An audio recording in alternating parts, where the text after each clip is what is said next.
Good afternoon, everybody. Welcome to the next lecture in our Turing lecture series.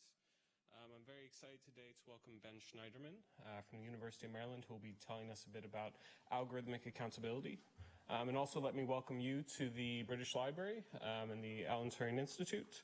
So we've had many lectures in the Turing lecture series on different themes relating to key ideas and practices in data science. So for example, our most recent lecture was on the use of machine learning in medicine. And today's lecture is going to pick up on one of the key research themes one of the key research themes of the Institute, which is data ethics.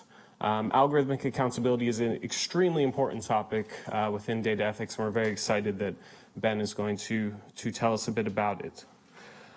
So I'm very happy to introduce Ben. As I mentioned, he's from the University of Maryland.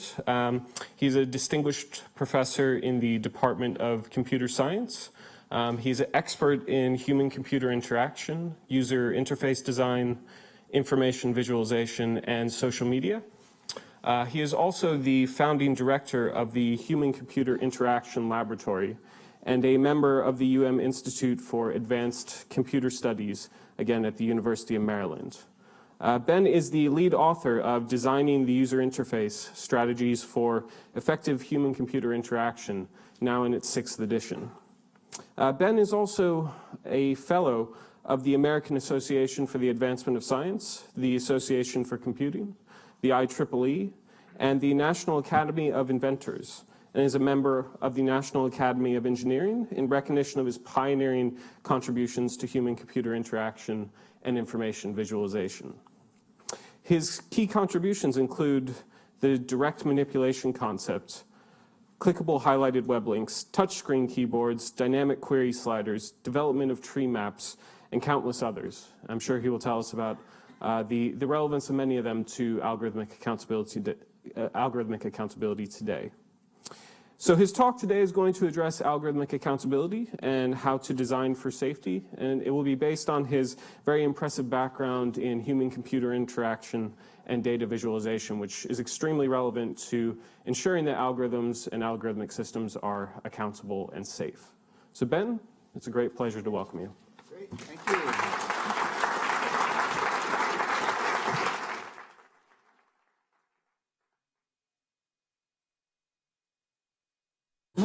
Yes, okay, good afternoon. I'm very pleased to be here, and thanks for that kind introduction. I'm very happy to be here at the British Library and talking about this really important topic.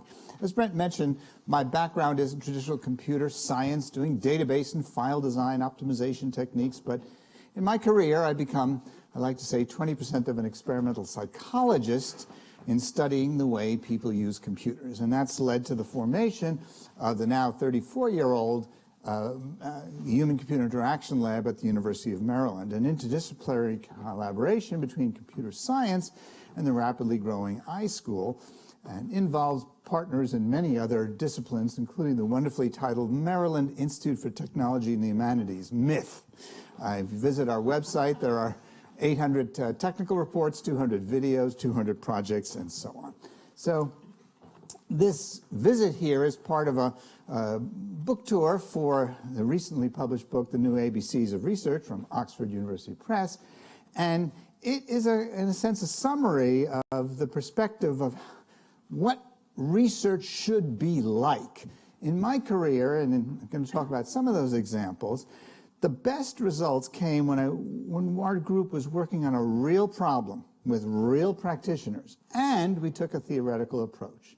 And that led to the twin-win idea of publishing good papers that have theoretical foundations and producing a validated solution that's ready for dissemination. So that's the idea. I phrase it as ABCs, applied and basic combined. It's not a matter of choosing one or the other or doing one first and the other, but doing both gives you better results in both areas. It also puts out what I see a trajectory of my life. I was trained as a physicist on particle physics, worked at Brookhaven Laboratories doing research on particle physics. But I became an engineer and member of the National Academy of Engineering, and my book is called Designing the User Interface. And so those three different ways of looking at the world are, I think, equally important. It used to be that research was science, but engineering has become research. And now there's a growing movement to make design research. It's not just designing a poster or a nice gadget, but it's designing social systems, designing the world around us. And increasingly, that's a growing form of gaining new knowledge and of shaping the world. So that's the themes I've been working on, but the book, Designing the User Interface, goes back to 1986, and its sixth edition, published last year, tells a story of how these theoretical framings and practical thinking and practical problems led to positive outcomes. I'm proud of some of these things. I chose this little segment from Wikipedia about the British Library, and you can see some highlighted words: National Library, United Kingdom, second largest library in the world. And those light blue were the colors we chose in 1984-5 in designing early hypertext systems on a single computer. And we produced the first electronic book that's in the U.S. Library of Congress, Hypertext, Hypertext on Hypertext. And that idea was picked up, and Tim Berners-Lee in his Spring '89 Manifesto for the Web cited that work. And there's an idea that traveled really well. We had a real problem, we had a real customer in a museum, and we built a system, and that idea then was refined again and again. The idea of small touchscreen keyboards. At the time in 1990, the recommendations were if you're going to do buttons on a touchscreen, they had to be 1 inch square. So we built a 9-inch wide keyboard, and we built a 7-inch and a 5-inch and a 3-inch one, and that's what comes on your pocket devices here. It's made very prevalent. And the strategy was very simple. When you put your finger down, you got a cursor just above your finger, and it showed you where it was pointing at, and you could move it around back and forth, and then you activate on liftoff. And that liftoff strategy is still what's used on your iPhones. And actually, if you hover, you'll find you get some extra choices of characters with accents and so on. The photo tagging was another simple idea driven by the real needs. I have about 40,000 photos on my laptop, and I'm always looking for pictures of certain people. And the idea of dragging a name from a list, dropping it, and clicking it in place so you could name all the people was the work that we did in the early 2000s, for which I got a patent from, and which the University of Maryland sold. And the paper on that is cited by 57 patents. So sometimes you can see the trajectory of where an idea goes and how it travels. I'm also proud of the work we did about information visualization in designing new environments like Spotfire, which was a commercial success story from the 90s. And then the tree map idea here showing 500 stocks in the U.S. stock market. You can see the different industry groups, technology in the upper left, services, financial, consumer goods, and so on. The area indicates the market capitalization, so the biggies are Apple and Google and Facebook, Microsoft, ExxonMobil, Johnson & Johnson. The color indicates whether it's going up or down. So green is a good day, and it was a pretty good day for most stocks, with some exceptions. But if you train your eye and mind, you'll see on the lower right-hand corner, there's one sector, and it's the utilities sector, which was down that day. And so being able to see a lot of data at once was very important. Being able to see the anomalies, the ones that stood out, the red dot in a green sector, what's that about? Or the green dot in a big red sector. We also worked on network visualization with the NodeXL project, which still continues. This one was a famous early example which showed the polarization of voting in the Senate, now more than about 15 years ago. The red Republicans were tightly woven together, the blue Democrats tightly woven together, 2 independents voting with the Democrats, and 3 Republican senators who could sometimes cross over. That's less true these days, but the polarization diagram is still widely reproduced. And more recently, we've been working on electronic medical records to show patient histories. Here we're looking at a few hundred patients and the sequence of treatments. We've done up several 100,000 patients, and so this began to lead us to dealing with ever larger sets of data. All of these often come from huge data sets. And so that brings me to the topic for today, and that's how I got here to be involved in studying how to build systems that enable users to look at ever-growing sets of data.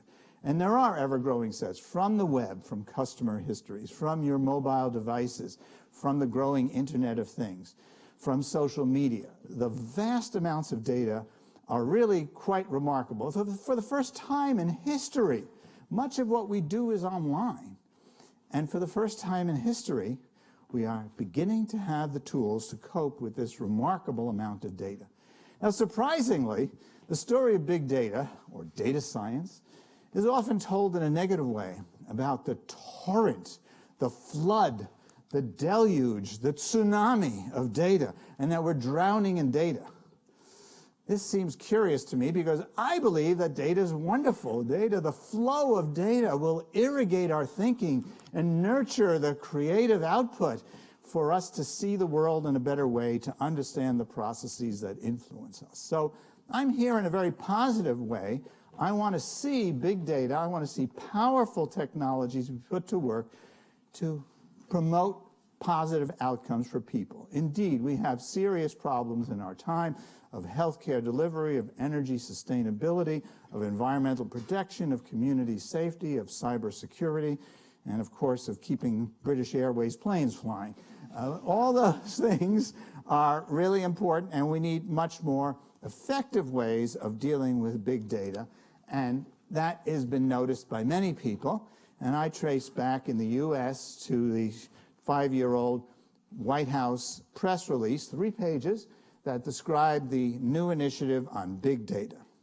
And it closes with 2 powerful challenges. The first one may be most familiar to you: developing scalable algorithms for processing imperfect data in distributed data stores. I like that it said imperfect, because the data I see is pretty imperfect, missing data, uncertain data, contradictory data, incorrect data. The data in the world is still pretty messy and probably will remain so. So we need powerful tools for cleaning that up and putting them to work. Scalable is another good word.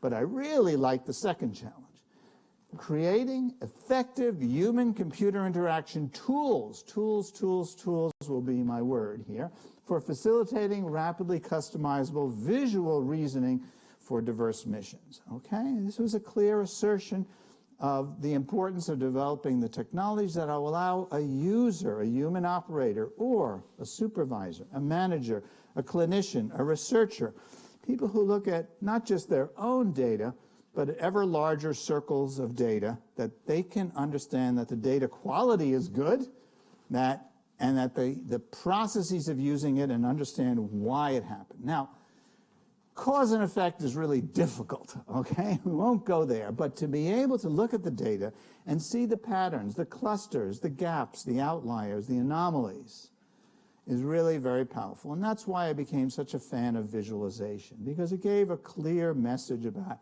what was in the data. Sure, statistical methods are our friends. Sure, statistical methods are scalable. Algorithmic models, deep learning, machine learning are very powerful, remarkable tools. We want to build them, but we want to use them safely. And to my mind, doing machine learning or data mining without visualization should probably be made illegal, or it's at least dangerous to your health. And so we're going to look for the ways to ensure that the big data and data science methods would produce productive outcomes. Last year, the White House issued a further description of their data strategies. We're not going to go into this, but I did want to focus on one, which is the support for research and development on trustworthiness, another favorite word of mine, of data, and trustworthiness of the resulting knowledge, for better decisions, for breakthrough discoveries, and confident action. That was nice. And in the section describing that, there was this very nice phrasing. They wanted to ensure, to promote transparency, including tools that provide detailed audits to show the steps that led to a specific action. Now, I'm sure many in this room know the difficulty of providing that, which is why it's one of the research strategies, but it set out a very clear aspiration and a very clear goal of what was needed if we're going to make data, big data and data science a success story. Now, many people have pointed out the dangers, and the dangers of privacy and others are widely reported. My favorite story is Cathy O'Neill's book called Weapons of Math Destruction, cleverly titled, a term of our times. And she goes through about a dozen examples that show there are real problems. The teacher, who is seen as an excellent teacher, was given a tough class, and then her performance scores tumbled, and she was fired. And when asked, why was I fired? No explanation is possible. It's an algorithm that did it. Okay? She tells the stories of those going for home mortgages who are denied and are not able, there's no recourse, no redress, no way to find out what's going on. She tells of people who want to be hired, who want to go to a certain university, and they're denied. And so one after another, in great detail, she catalogs the way these algorithmic approaches have gone bad. And she tells it with these three key notions. She talks about opacity, the opposite of transparency, that they're black boxes. You can't see into them, okay? That they're used at scale. She's most critical about the kind of algorithms that are used everywhere, where there's no alternative algorithm, there's no competitive market. One algorithm dominates, one way of doing credit scores, one way of rating employees, okay? And that, she thinks, is really problematic, and that it's used so widely. And then that damage occurs. A particularly potent story is about criminals who are seeking parole, and they're denied parole. And why are they denied parole? Can't tell you. It's an algorithm. Okay? So judges increasingly depend on these algorithmic approaches. Now, some would say that it's the training data that's bad, and sometimes it is the training data, because if you have training data of the past when there were biases, okay, and you continue to use that data, you're likely to continue and propagate those biases. And Cathy O'Neill outlines very nicely about how to minimize or reduce the potential of these. But there's also dangers because the algorithms may be bad. The algorithms may have bias. The algorithms may have emergent biases, as others have cataloged, that they weren't biased in the past, but because of the changing situation, they become biased. So she has a strong phrasing here, and she says, these algorithms slam doors in the face of millions of people, often for the flimsiest of reasons, and offer no appeal. They're unfair. I think it's even worse. I think that the algorithms can be biased, harmful, and even deadly. The work we do with medical systems and other life-critical systems of air traffic control, nuclear control rooms, etc., have real risks for harm. So we can be critical. I mean, I like the examples she chooses. They are potent ones. But a lot of the discussion in the data science arena has to do with more lightweight examples. And I would like to see the algorithms community stepping up to deal with serious problems, okay? That's what the new ABC is about. If they come out of the laboratory and do more than just playing Go or finding cats in photos, and they work on real problems closer to practitioners out of the laboratory, there's a better chance that the algorithms designed would be stronger and more effective, okay? And so the working on life critical takes on a very different perspective. And so the game is up. The game is rising. We have to be much more concerned about these problems. I went back to my own book, the first edition in 1986, Designing User Interface, and there was a section in there, and I titled it, Balancing Automation and Human Control. And this was looking at the ways the language of the time talked about 10 levels of supervisory control. Some of you may know Tom Sheridan's description of these. And I was aligned with that, and I said balancing automation and human control. But by the 6th edition, I've gone to asserting more clearly that the goal here is to enhance human control while increasing automation. Now that may sound like a bit of a puzzle, maybe a Zen koan of something mystical about it, but I hope you'll leave this room with an understanding that that's a valid goal and something we should seek. And that the notion of what it means to be in control of an algorithm has to change. It's not a matter of one person sitting at a keyboard and doing their Facebook post. It's a matter of a control at many levels where you move up the chain, and that those who have authority, and the key word will be responsibility, have adequate levels of control. We never had control of everything that we did, but we had an understanding. We had a predictable, comprehensible, and controllable environment. Those are the tools that succeeded. Those are the words that I want to instill in your thinking. Comprehensible, predictable, and controllable. If we can design algorithms, interfaces, which are comprehensible, predictable in their behavior, and controllable at the level of human discourse. We may not understand every detail of every line of code. We may not understand how the circuits actually operate, but we have a sense of comprehensible, predictable, and controllable. I'm not alone in saying this. The interface guidelines from Apple tell the developers very clearly, people, not apps, are in control. That's the iOS recent guidelines. People, not apps, are in control. And then they say that the design, the effective design, should ensure that users have complete, fine-grained control of their work. That's pretty strong. And I would say in most of the 2 million apps in the App Store, that's pretty well checked out. That comes through. I haven't checked them all, but most of the ones I see give me a sense of control and comprehensibility. However, there's a drift towards some algorithms which take control away. Facebook's news feed's an example.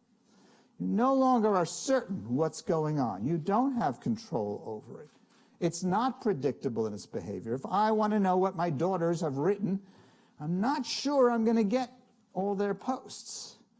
And so when you go to systems which have richer complexity, you have to adopt a new philosophy of design. When you're talking about driverless cars, when you're talking about lethal autonomous weapons systems, when you're talking about medical systems, then we need to assert that these principles are the right ones to assure the control of the operator.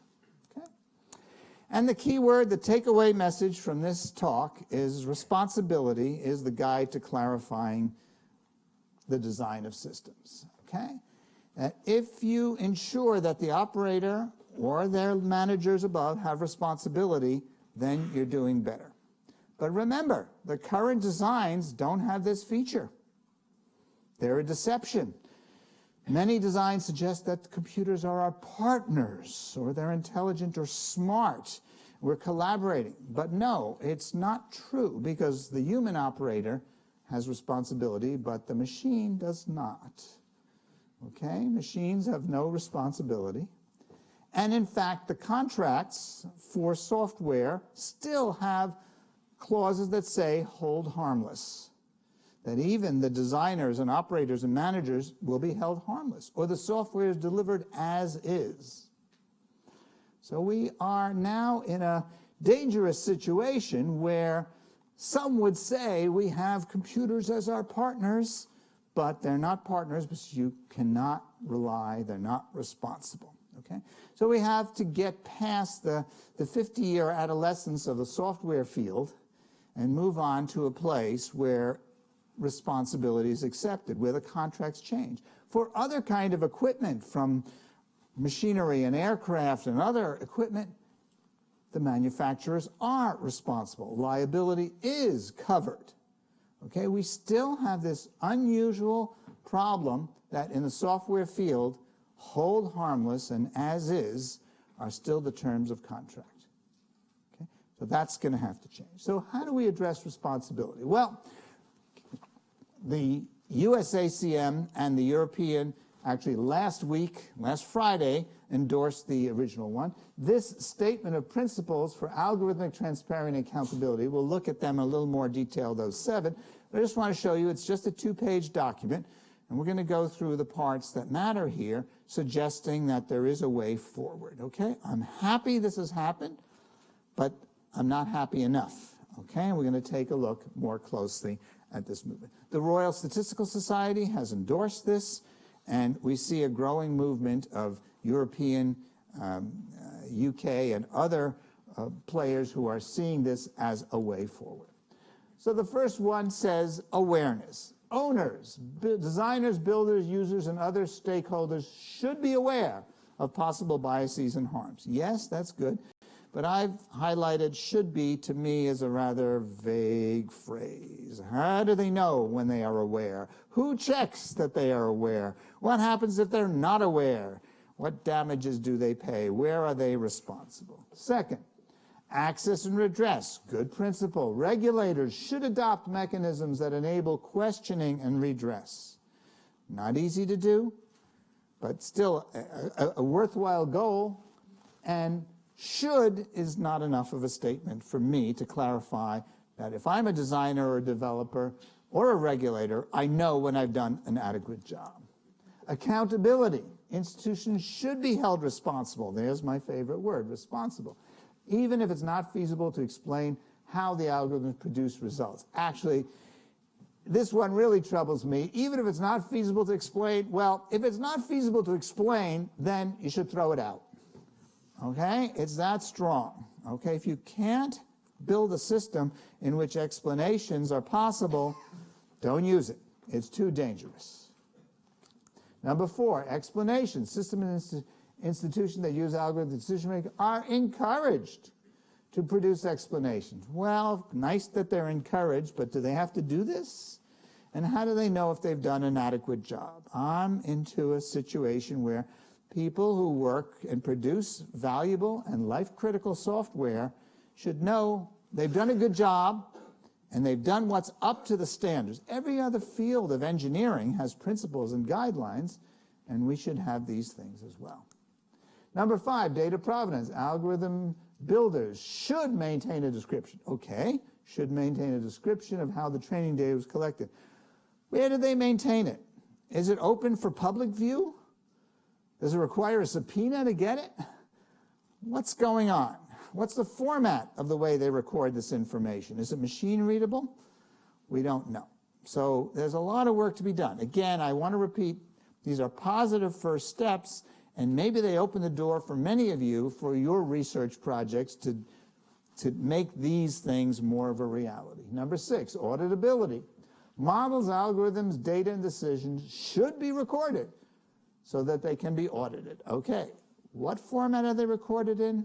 Where are they kept? Who has access to them? Who does the auditing? How is it done? As we're going to come to shortly, the example I like is the aviation situation where flight data recorders are standardized. There's ways of collecting the data that are agreed across the industry. There are tools for analyzing it. So when an accident or failure occurs, you can find out what happened, what went wrong.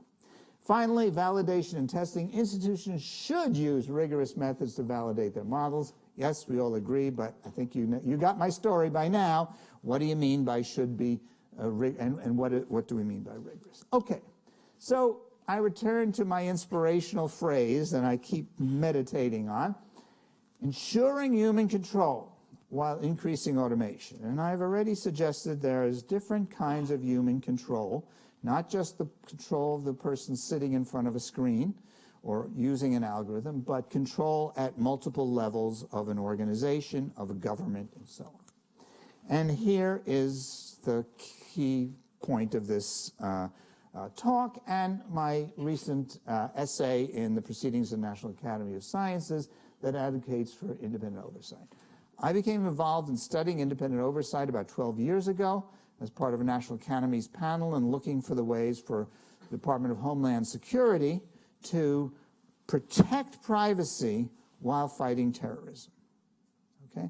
And the ways in those sensitive issues, the methods that we described, all were based on notions of independent oversight. Now, just to clarify what I mean, independent oversight has been around for a long time. I think the most widely known are corporate internal audit committees and advisory boards. Those are internal, but the Securities and Exchange Commission in the U.S. requires external audits. So companies like Ernst & Young, Deloitte, and so on provide an independent oversight and report, an independent audit to provide feedback and make recommendations. Okay? That's why they use every open company in the U.S. has to do that. University accreditation is another form of independent audit. National Science Foundation and EPSRC review boards, advisory boards are ways that there's independent review of work that's proposed. Zoning boards we're going to come to as an important, or planning commissions. If you want to build a building, you come to the zoning board and you say, or you want to make an office, you say, here's my plan. It's from an architect. It says what I'm going to do. It adheres to the building codes. It has the right strength of the structural members. It has egress for every point in the building. There are two ways of egress within 150 feet. Those are the kind of rules that are required. And then, when you finish the building, the inspector comes along to check out that you've done what you said you're going to do and gives you a certificate of occupancy. Okay? Environmental impact statements are another version of independent oversight, and various ones that I've studied through NASA, the Aviation Agency, Food and Drug Administration has independent oversight for pharmaceutical manufacturing, for meat packing, and so on. Federal Reserve for checking on banks. Now, these oversight methods are imperfect, but they provide a strong human-oriented way to get validation. Now, maybe the most important one is the National Transportation Safety Board, which in the U.S. is supported by Congress, but independent of any government agency. Independent of any government agency. It's not a regulator.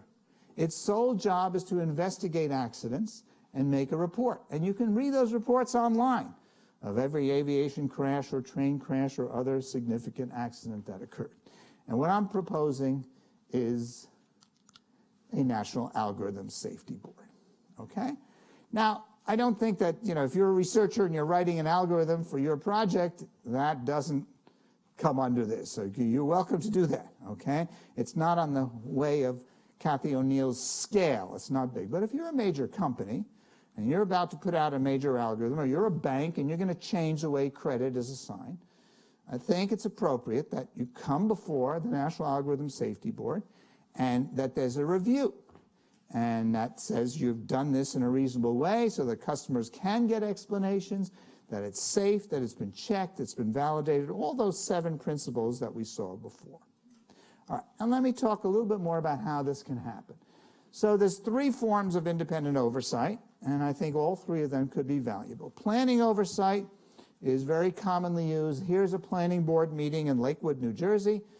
And a builder has come forward to propose building a new house, and the committee reviews and listens to this, and they assure that it's aligned with the current code of practices in the state of New Jersey. So planning oversight's a very common standard way, and it makes sense. If you're going to build something, you ought to be able to describe why it's going to be safe for the occupants and for the community. Okay? Second is continuous monitoring. This is a much more complicated, expensive one. And here the Federal Reserve Board meeting, but the Federal Reserve also does continuous monitoring of banks to ensure they adhere to the practices, that the right amounts of collateral or reserves are kept, that the right customers are taken, that there's information about customers that is verifiable. Okay? The Food and Drug Administration has observers at meatpacking institutions, and it has observers at pharmaceutical manufacturing. Continuous monitoring is expensive, but it is effective. It's imperfect. It doesn't get everything, but it's dramatically effective in reducing the violations of code and the harm to the public. And as you can see, this is put to work in places where large amounts of harm could be done. Financial trading, high-speed algorithms are dangerous, okay? They cause hundreds of billions of dollars of drops in stock market values in minutes, okay? The third kind is what's most familiar for the National Transportation Safety Board. This crash of Asiana 214 at San Francisco Airport, because it came short of the runway and hit 3 people were killed, but most survived. And within hours, the investigators were on the scene seeing what happens. Now, retrospective analyses are very powerful. They're very interesting, and they do provide valuable records because they study when things go bad. And I just want to remind you that in software, things often go bad. Peter Newman, for 30 years, catalogs, you can look on his risks forum, thousands of cases where software went bad in one way or another. And now, as we move towards algorithmic approaches of of machine learning and deep learning, we're going to see that there's risks of even greater harm coming from the use of algorithms. So this is a little summary, and we're getting close to what I want to register this in your mind, that planning oversight, which comes early, is a good way of getting things done, forces people to say in advance what we're going to do, okay? And changes the way that software is produced. Often in the software world, people say, well, we don't quite know what we're doing. We'll work it out and we'll get it, we'll clean it up later. And that kind of approach still is too adolescent for me in an era when we're talking about life-critical applications.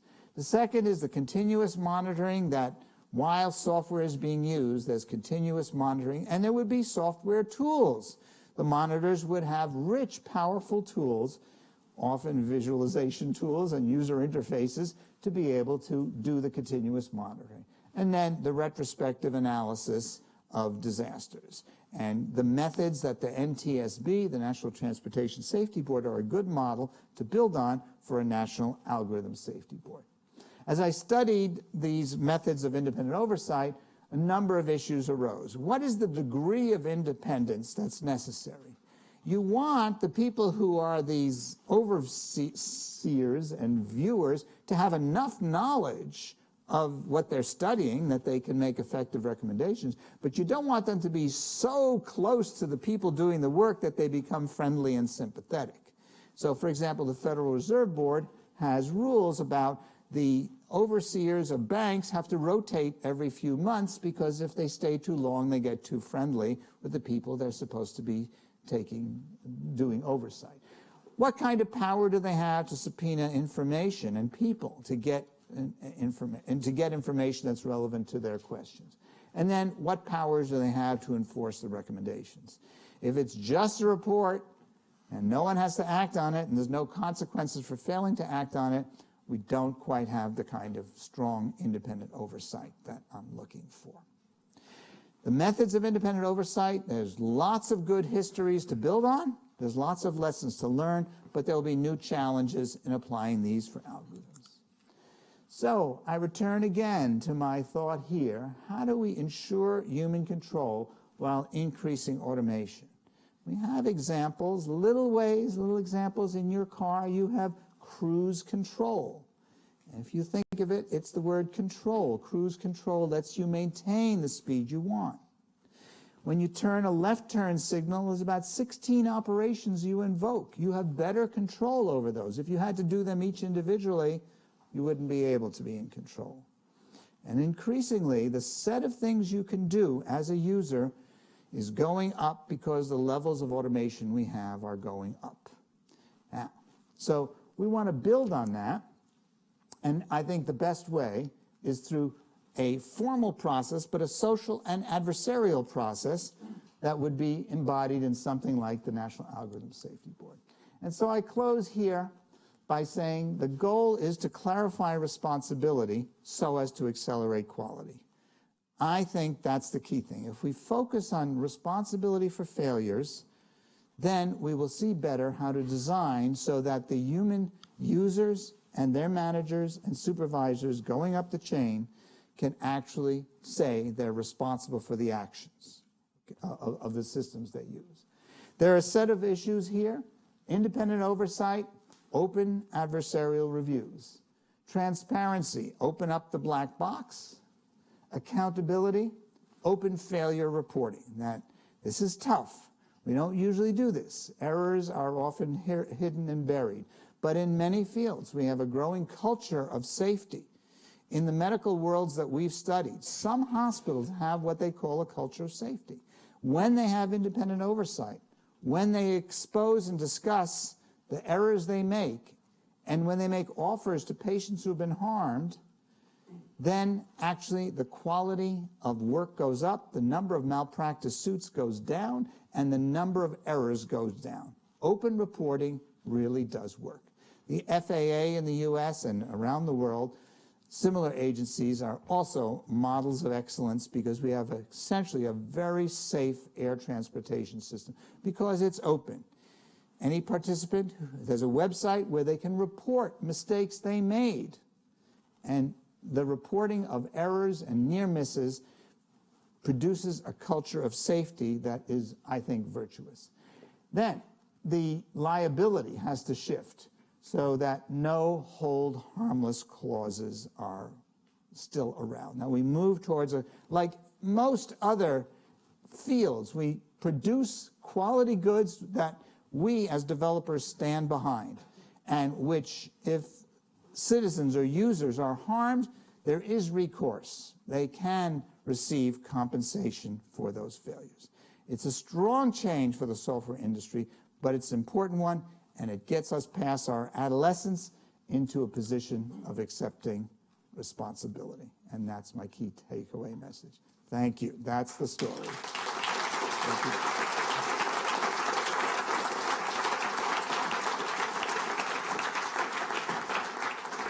And we wanted to leave lots of time for questions, so yes, here we are. Thank you so much, Ben, for that fascinating talk. And yes, we have plenty of time for questions.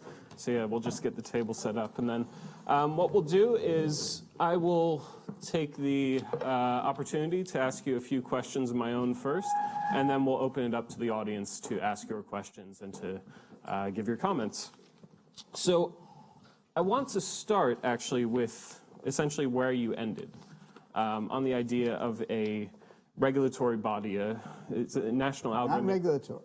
Okay. Okay. The problem already then. But investigative body. Yes.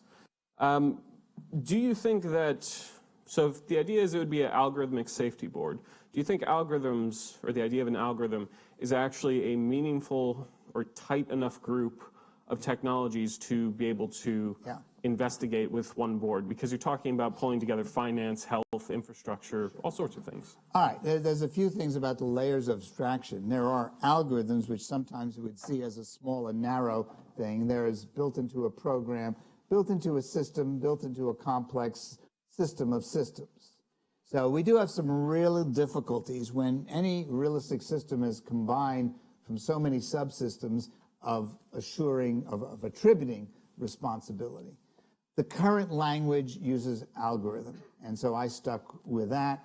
The algorithmic accountability and transparency uses that language. But yes, you could say there are genuine problems in moving up to large-scale systems. Still, I think decomposing systems is one of the good engineering principles, and understanding modular design is one thing that we need to strengthen more clearly so that the communication between the modules, at least we can be able to identify whether the failure is in module A, B, C, D, or beyond that.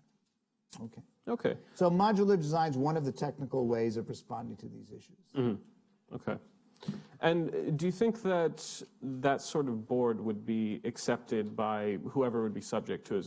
It sounds like it would mostly be industry that's subject to it, and possibly, governmental bodies if they're providing, infrastructure. For it's example. a tough push, yeah. Right? However, there's growing interest, sympathy among industry which understands these issues. So, for example, the partnerships in AI. 5 or 6 of the leading big companies have joined together and said, hey, we have to do something. I think our friends in this battle, and it's going to be a tough one, will be the insurance companies. The insurance companies have been strong advocates for safety in many fields, like housing, like automobiles. I think, once again, they can be advocates for safety. So it will take, a decade or more to begin to do these things and to build the sympathy within the computing field. And again, I repeat that the research going on here at the Alan Turing Institute and elsewhere is essential. We need to show that actually explainable AI is possible. DARPA how in the U.S. the Defense Advanced Research Project Agency has a very rapidly rising and large project on explainable AI. We see more and more. Carlos Guestrin at University of Washington has developed some very clever ideas about how you could make explainable AI. So I think there are research questions here, and then there are the legal questions of how we transition to an environment where safety is prominent.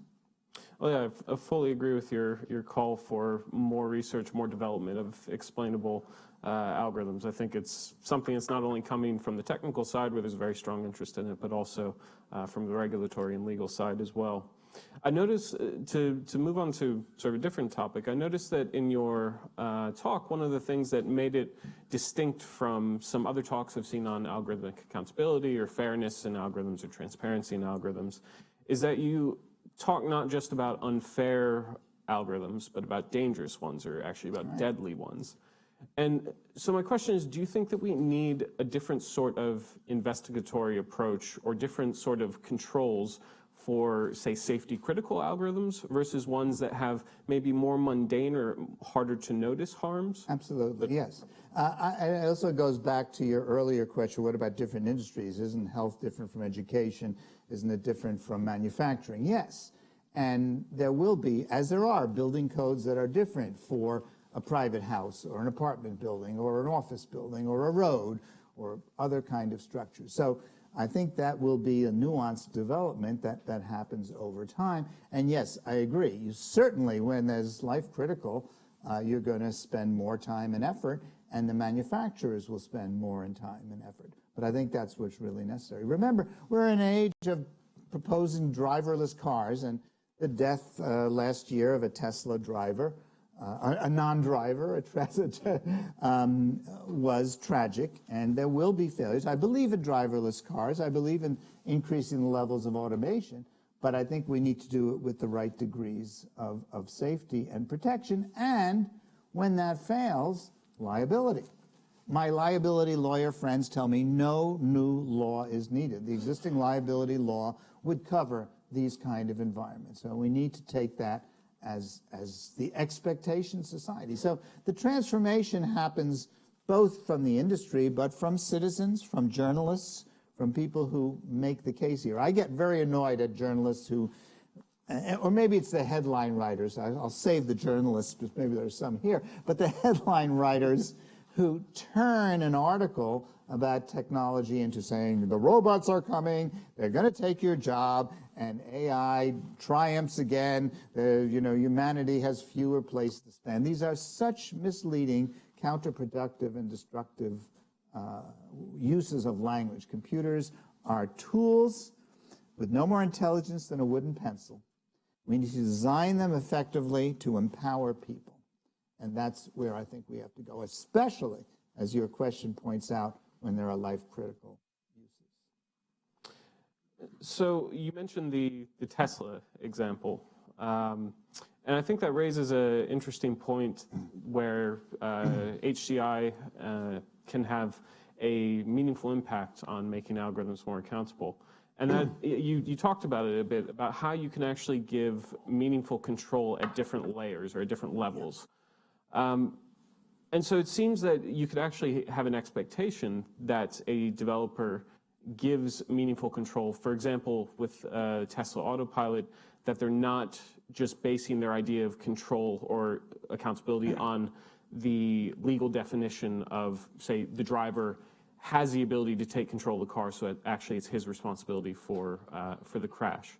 So my question is, where do you think HCI can make a sort of meaningful impact on giving control to the users of algorithms?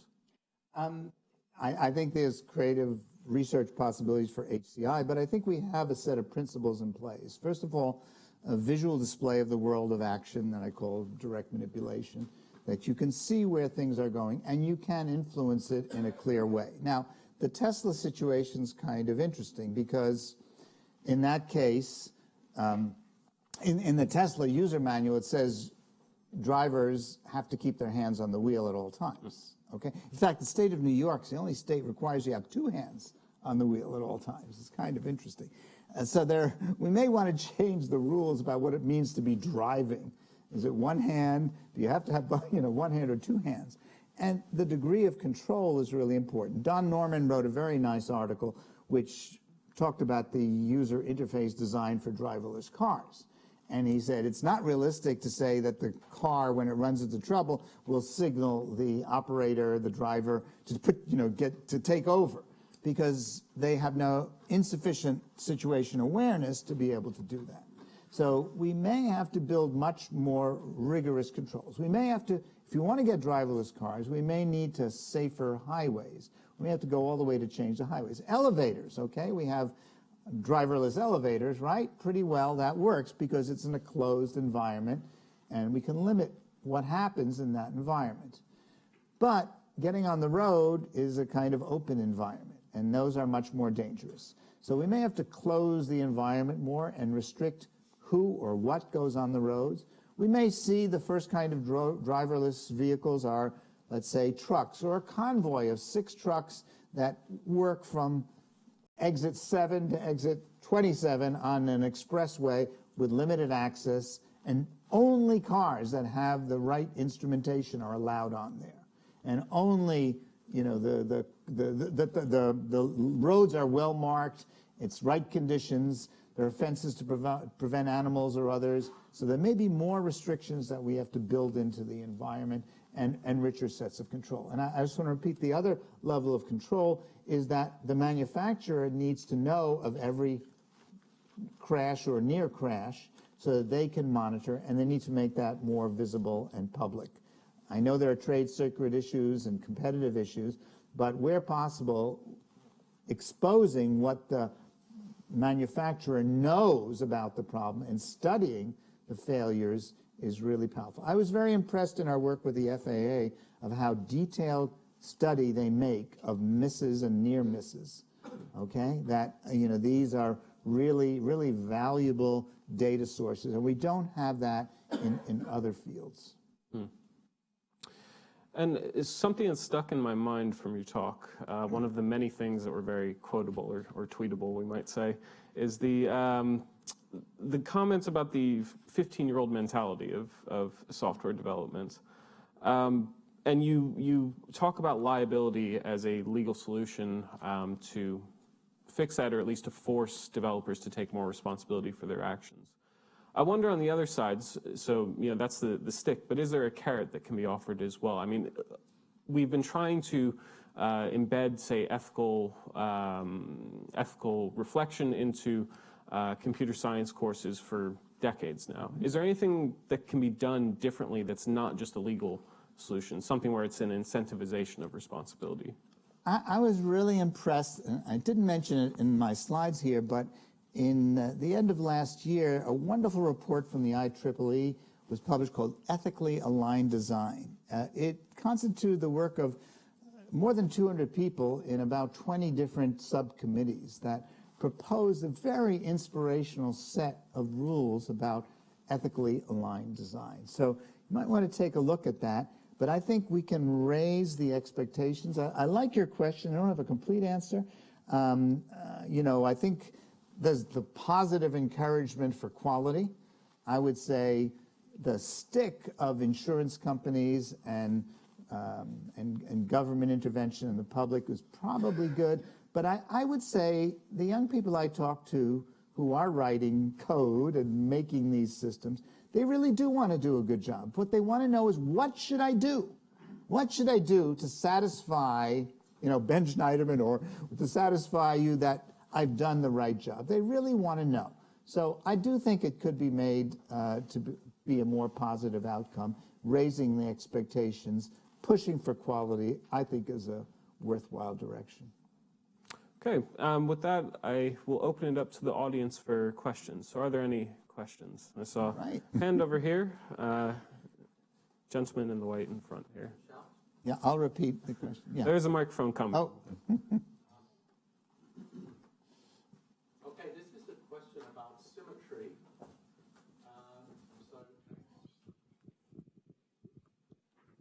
So So first off, thanks. Fantastic talk. Love all the topic to bits. I'm John Crowcroft. I work in the Turing Institute here. And the question I have is really about symmetry. So accountability is something you can hold people to. But people have unconscious biases. And the classic example, the poster child of unaccountable biasing algorithms has been the reinforcement bias of sentencing algorithms in US courts, which you gave, you pointed out.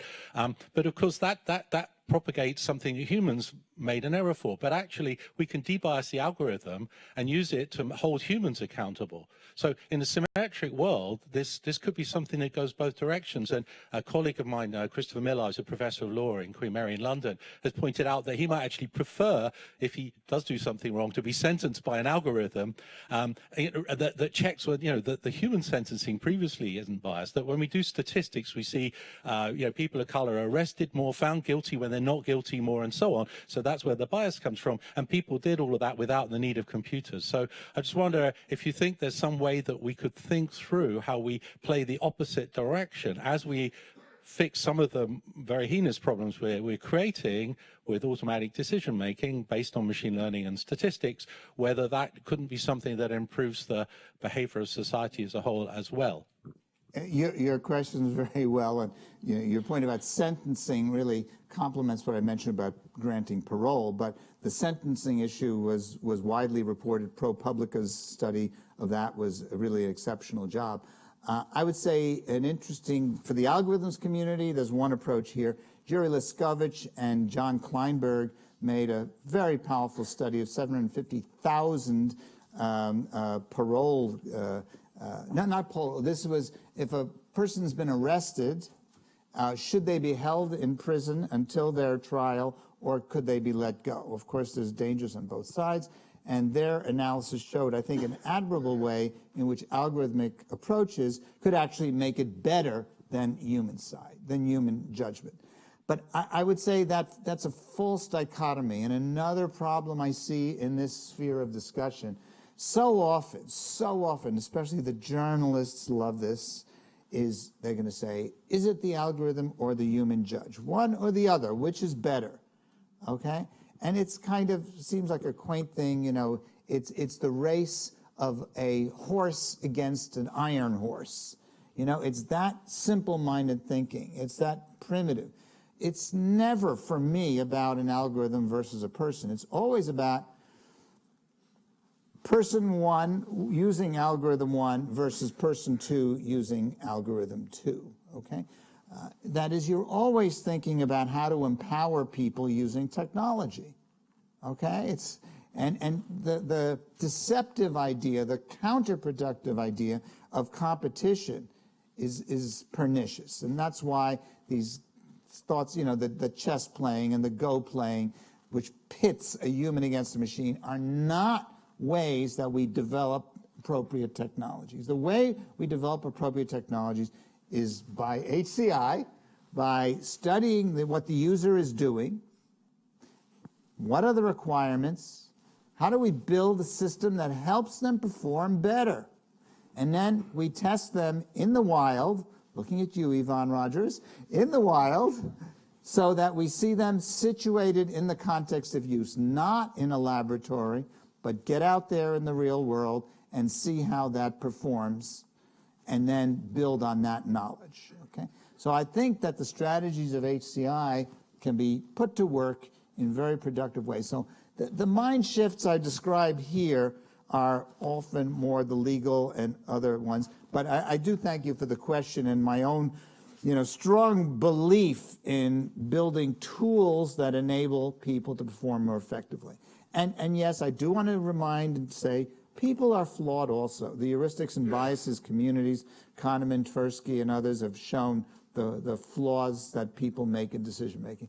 And the algorithms will show them more of their flaws, and if they work together with the algorithms, then we have a happier place. Okay, that's where we're going. Okay, another question. So a hand right there. Gentleman in the blue, I think. Gonna make her run, huh? Hi, I'm Brad. I'm coming as a PhD student, but at the same time as a startup person. And Working with algorithms, I can see from your lecture a very big threat to startup community, because you are kind of equating big corporations with small companies. And I don't see the small companies having the resource to cope with the bureaucratic burdens that you are potentially putting on them. And another thing, I wouldn't put the equation mark between like an algorithm behind the Angry Birds application or a smart calendar with a car, because all of these products use algorithms. So my question is, have you considered those differences between companies and between the applications and the seriousness? It's really a wide subject, the algorithms. And my second question is... Whoa, let's take one at a time. So yes, I understand the threat or fear for a startup or new ideas. I would say there's equally an argument that it's an opportunity for startup companies to do the things that haven't been done. I hope I point a way forward that would allow 100 startup companies to develop these ideas of explainable AI and of better controls while increasing the level of automation. As for the burden, of course, the burden would be less for smaller companies. Just as there are small builders who build a few houses a year, yet they too appear before the housing and planning commissions, and they say, here's the building I'm going to build. Because even if you're a small company, if your application is one which has harm or damage or life-critical aspects, I don't want that small company to be working unless they know about and follow the rules that will lead to safety.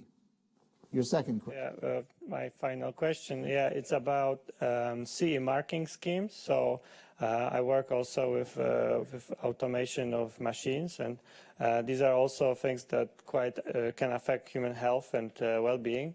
And at the moment, the system, it works very differently from a central commission that evaluates whether somebody is right or not.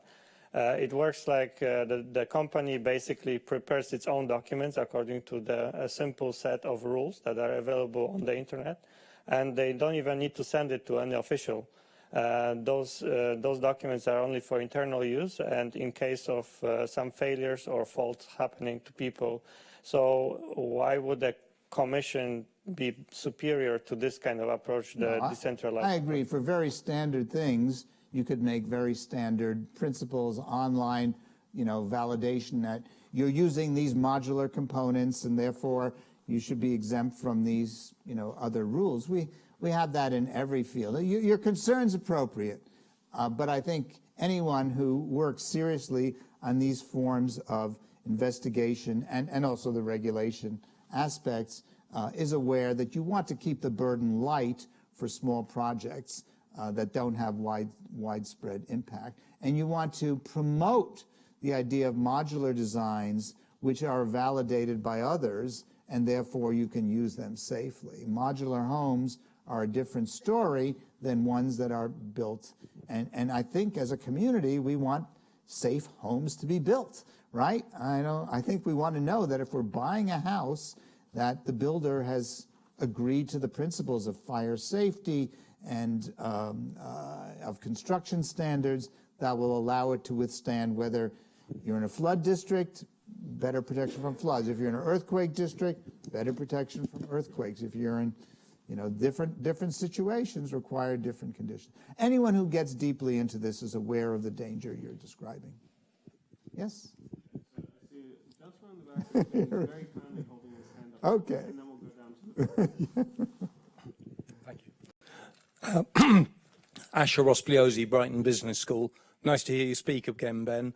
I really enjoyed your talk, and I thought the focus on what you've learned from your years of experience in HCI and visualization informed a really important end of the algorithmic safety monitoring consciousness raising.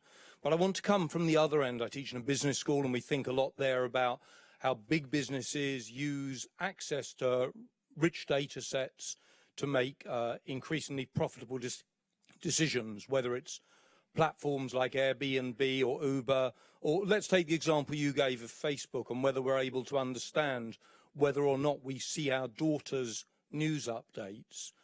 In terms of monitoring those complex decisions, I'm concerned that an idea of human oversight goes beyond what is capable of being understood. So you did say at one point, if we can't explain an algorithmic decision, don't use it. But I fear that we live in a world in which a lot of complex systems are dependent on interconnected algorithmic decisions that are beyond the range of human decision or monitoring. So a bit of a downer. What do you think? Yeah, I understand your point. I think I've mentioned before that sometimes systems get complex to be systems of systems, and it's very hard to know what's happening. So one of the strategies is the modularity. The second technical strategy is the logging, and developing the standards for logging so that when something goes bad, you can retrospectively analyze it are important. I understand the concerns, and I hear that often, that this would limit the possibilities. On the other hand, I would say that the market itself will limit those possibilities, that people will turn away from systems which become incomprehensible or unsafe, don't do what they want, they can't predict it. Recommender systems that recommend strange things to you, suddenly I start withdrawing from them. I'm afraid to buy a product for the child of a friend, because then I'll get recommendations about children's books all the time. And if we could open up that recommender and I could say, hey, you know, this is a children's book, but don't give me more recommendations, you get it. And I think the consumer pressure I see over the years, the constant return towards comprehensible, predictable, and controllable. One story is, for example, bank teller machines. The early machines had the AI logo or notions of Tilly the teller, Harvey Wallbanker, Bob, the Bank of Baltimore, and other kind of anthropomorphic characters. This was the dream of 30 years ago. Even Apple's 1987 famous film of the Knowledge Navigator had a bow-tied young butler, and the idea of that there would be a friend, it would be a partner. Well, those are all gone. Those are all gone. They don't survive the marketplace, okay? Now, all the bank machines have gone towards the service it provides to the customer, okay? That I get my 20 pounds quickly enough. That's the service. The comprehensible, predictable, controllable. I know what I get out of this machine. I don't want a conversation. I don't want to chit-chat, and I want to know what I'm going to get. So I think that happens. Now, I'm not prepared to wait this long distance. I think we can learn from the history of those misguided designs, and I hope companies will take that message more and more clearly. In fact, the name for bank teller machines has gone from automatic teller machines, ATMs, they're now called advanced transaction machines. The names are really important, the misleading names. Unmanned aerial vehicles, okay? Drones, those words are not helpful, okay? In fact, the U.S. Air Force calls them remotely piloted vehicles.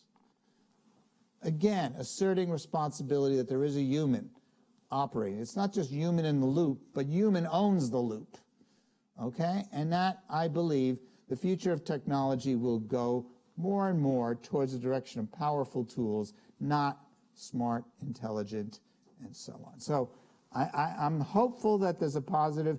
If I can help raise consciousness of people to be aware of the dangers of these poorly designed systems, we'll get to the better designed systems more rapidly.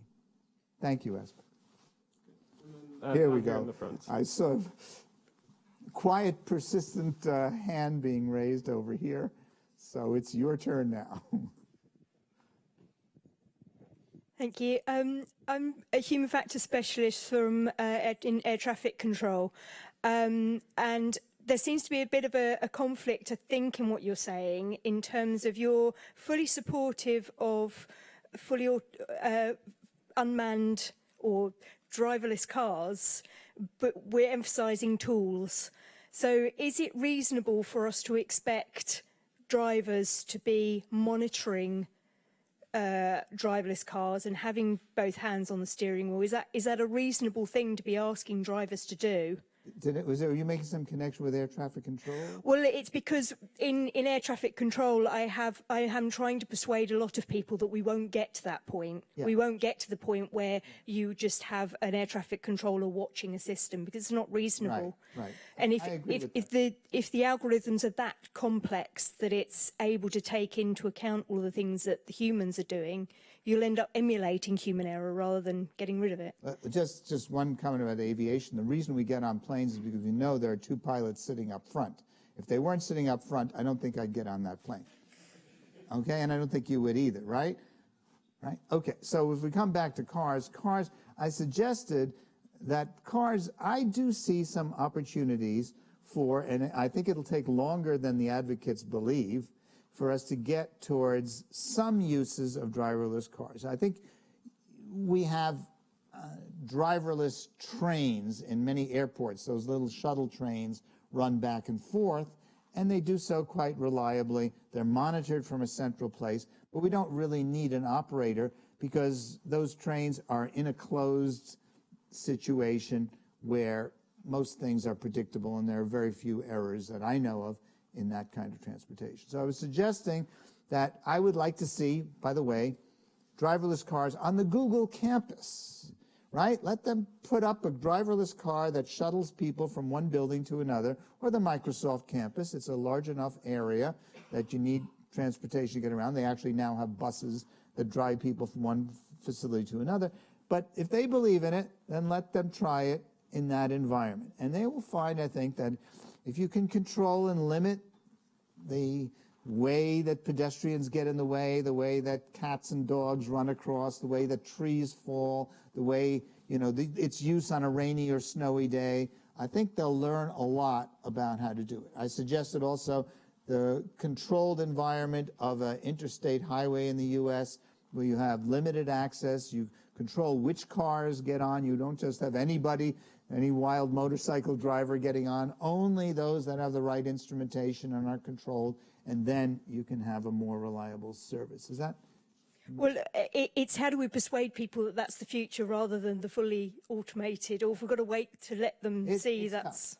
So I think Google made a disturbing mistake in showing a car which had no driver wheel at all, and the suggestion of, that this was coming soon. I don't think we'll see that. I do like the features, that are being added to automate cars, to stop if there's a, obstruction in the way, to automatically park. There's a number of small things that are growing to be ever larger. I like that process of where it goes. And I note, by the way, that Toyota broke from the others, and its approach to driverless car was always increasing the performance of the operator, not eliminating. So we'll see how this sorts out. We could take some bets here today about how many cars will be automated in 10 years and see how far we get with that. But I would say a more cautious approach will emerge as they take on the realities of dealing with it. Okay, I think we have time for maybe 2 more questions. Ernest, right over here. Right here. Right there. The last question. Thank you, Ben. Thank you, Ben, and thank you for a wonderful talk, a very inspirational talk, and great answers to the questions so far. But here's now, one. I just want a great answer to my question. Actually, I think my question is only to try to make explicit something that you probably intended. But when you talk about independent oversight of algorithms, which is the thrust of your talk, I'm concerned that my friends in software engineering might misinterpret that as meaning making sure that algorithms do what they're meant to do. Whereas half the problem is making sure that what they're meant to do is also importantly correct. Yeah. And so the independent oversight has to be over what they're meant to do as well as whether they do. Yeah, I hope that gets addressed when I put the upstream planning oversight. First you say what you're going to do, okay, and then you get permission to do that. If you're going to build a house that is inadequate support for a 3-story building, you should be prevented from doing that. okay? And the community standards will arise. If you want to come back and say, well, I've got a really special way of supporting a 3-story building, and I've got super strong structural underneath, well, okay, we now get exemptions. So every kind of rule has an enforcement process, okay? It has an exemptions process. It has an enhancements process that changes over time, and it has an education process. That's, I call the 4 E's of any of these kind of processes. I'll just repeat them, that you have exemptions, you have enforcement, exemptions, enhancements, and education. And I think that's what it takes to put any regime in order. So I agree with your point, is that, and it's the design thinking that I expect from you, Ernest, going upstream to question the goals that people might have. And I think that's going to be part of the process. Okay, and the final question. Here we are. Hi, Ben. Philip Sheldrake. I'm a member of a cooperative called the Digital Life Collective at diglife.com, and we exist to nurture technology we can trust. And so your topic today is most apt. I wonder if you could comment on 2 questions about this subject that we're grappling with. The first is on the question of transparency, algorithmic transparency. Some algorithms don't work when they're made transparent. We like to call them nocturnal because they only work in the dark. A very easy example is PageRank, for example. As soon as you explain to people how it works, it can be gamed and therefore becomes entirely redundant. And the other topic we're grappling with is the system of systems, as you've just described here. One could imagine half a dozen algorithms at the systems level that have no liability coming their way whatsoever. They work purely as intended, to the last questioner's point. But you can imagine in a complex adaptive system, 6 great algorithms interacting in deleterious ways. Who then should be liable? Okay, let's see. Just backtrack to the first one. The nocturnal AIs. Sorry, nocturnal algorithms. Yeah. But you stated an important issue, but I think you stated it too strongly. We sort of know what the PageRank algorithm is. Of course, Google has 1,000 little variations that they've tuned it on over time to try to limit the damage and improve the qualities. So I'm not sure that it's totally nocturnal. I don't quite get it. I mean, we can study it because we may not know it's functioning, but we can test its performance under different streams of input and see what the output is. So I'm not sure it's as extreme as you say. It's not so black, it's not so nocturnal, it's not so hidden, and its basic understanding of, eigenvector centrality, is a good idea, well established in graph theoretic literature, but there are thousands of variations are an issue. Your other one is of large complex systems of modules put together. Well, doesn't a Boeing 787 or Airbus 380 also constitute systems of systems? Under the domain of one organization, but in a societal complex where there are different organizations, algorithms interplaying, then there could be emergent behavior that was unexpected from any of the contributory algorithmic players. Well, I mean, and that also is sort of trying to escape the liability responsibility. It's, it's not mine, he did it, or the computer did it, the general thing. I'm not happy with those kind of situations. The reason we fly on Airbus and Boeing planes is because somebody does take reliability.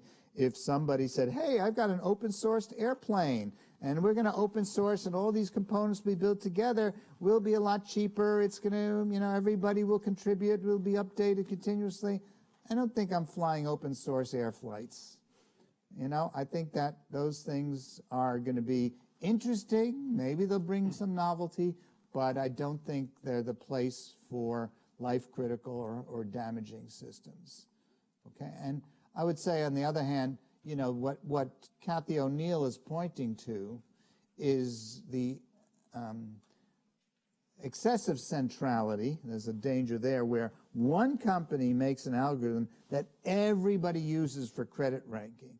There's no alternative to way of challenging it. We don't know what it is, so I think those are dangerous. So you're describing a valid issue about the range of complexity, total centrality, some kind of mixed modules from different sources, but there is a integrator, there is a systems engineering process, and then we have this extreme open source idea where we open source, but I'm afraid I'm not quite ready unless they've had some validation and unless they put out a pretty big bond that covers any liability. You want to respond? Did I see you? I guess I'm just thinking in terms of the smart cities in particular, because it's something I'm personally familiar with and involves many different players, as we would hope if we were looking for a heterogeneous environment as opposed to some kind of, I don't know, Microsoft City or Google City. And so as soon as you have many different private sector players participating in automating the city could evolve behaviors that you can't point the finger at one player and say it's your fault. I think I'm going to stand my ground in saying I would really hope that there become sources of responsibility and liability that somebody takes it on. I think those things are more likely to prove acceptable and effective. There has to be, I think, as I said, clarifying responsibility accelerates quality. I think that's kind of a shorthand way of saying it, that it really is a powerful force. And I do want people who propose and put out systems to be a little more than ad hoc. I want them to be focused, and I want there to be a desk where I can complain. I have real trouble with companies that have no customer service desk I can go to ask a question or to complain. I believe that clarifying responsibility accelerates quality. That's probably the... Amen to that. Yeah. Okay, thank you. Okay, so yes, thank you, Ben, All right. for your answers. Thank you. very Thank you much. all.